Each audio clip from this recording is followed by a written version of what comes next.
Okay, so if you're an appraiser here in the Philippines, you know this is a huge part of your daily life, using data you didn't gather yourself. It's something we all have to do, but man, it is packed with professional risk. So today, we're going to break down exactly how you can navigate this whole thing safely. And really, this is the question at the heart of everything, isn't it? Your client, maybe a broker, someone hands you a stack of data. Can you actually trust it? I mean, how much faith can you really put into it? Because let's be real, just one bad piece of info and your whole valuation can go up in smoke. And you better believe the regulations are crystal clear on this. There's no passing the buck here. You can't just say, oh, the client gave it to me. Nope. The final accountability, the ultimate responsibility for every single number in that report, well, that falls squarely on your shoulders. You, the appraiser. So what's the core rule here? How do you navigate this minefield? Let's get right into the core doctrine from our own Philippine Valuation Standards. Think of this as the tightrope you're walking every single day. And this right here, this is the central paradox of your job. On one hand, you are allowed to rely on outside information. I mean, you have to, right? It's necessary. But, and this is a huge but, you are absolutely forbidden from relying on it blindly. Nailing this distinction, well, it's everything. This principle, this is your North Star. It's literally what separates a true professional from someone who's just, well, a data entry clerk.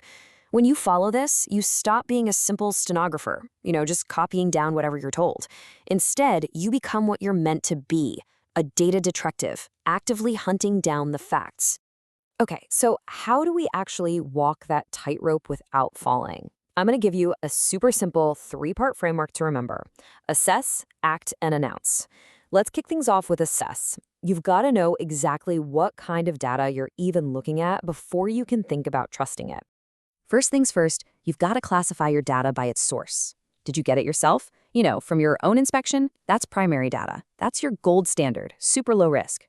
But what if it's secondary data, something a client or a broker just hands to you? Boom, your internal alarm bells should be going off. That's a medium to high risk situation from the get-go. All right, next step is reliability. You've got your hard data, the official stuff like a TCT or a text deck.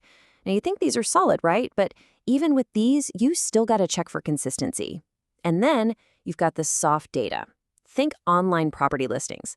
This is where your professional skepticism needs to be dialed up to 11. And the last piece of the assess puzzle is impact. How much does this piece of data actually matter to your final number? Is it something critical like the land area or the lease income? Of course it is. And that means you need to pull out all the stops to verify it. But what if it's just some minor detail, something non-critical? Well, in that case, a simple, clear disclosure in your report might be totally fine. Okay, we've assessed the data. Now let's move on to the second part of our framework, act. This is where you build your defense. See, this isn't about just sitting back and accepting what you're given. It's about having an active, clear process for verification. This is your investigative toolkit we're talking about. So what does this investigation look like? Think of it as a 3-step process. Step 1, inquire. Actually talk to the source, the client, the broker, and ask some tough questions. Step 2, compute. Go through the math yourself. Double-check every single calculation. And step 3, analyze. Take a step back and use your professional brain. Does this data even seem reasonable in today's market? And your verification methods? They have a hierarchy. At the very top, the absolute gold standard is direct, independent proof.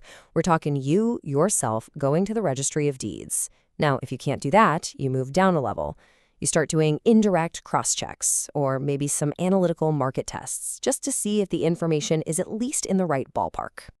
And here's the bottom line, the test that matters most, the reasonable appraiser test. Everything you do will be judged against your peers. A court, a regulator, they're going to ask one simple question. Would another competent, prudent appraiser in the Philippines have accepted this data based on the work you did to verify it? That's the standard. All right, on to the final piece of our framework, announce. You've assessed the data, you've acted to verify it, now you have to shout from the rooftops what you did and what you didn't do. Look, when you're in doubt, disclosure is your absolute best defense. Think of transparency as your professional shield. I want you to think of your report as a fortress of transparency. It absolutely has to state where all the data came from. And, just as important, it needs to draw a super clear line in the sand between what you actually verified and what you couldn't. Then you lay out all your assumptions and explain, hey, if this unverified piece is wrong, here's how it could change my final number. And this is where the red flag principle comes in. Look, burying some little disclaimer in the fine print, that's not going to cut it. Your job is to actively, physically raise a big red flag.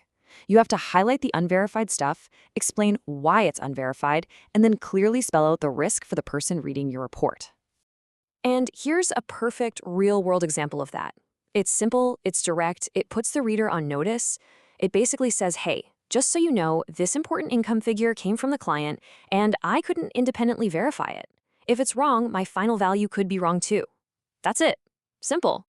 Okay, let's start to tie all of this together. Now, to really appreciate the power of this assess, act, announce framework, I think it's helpful to first look at the huge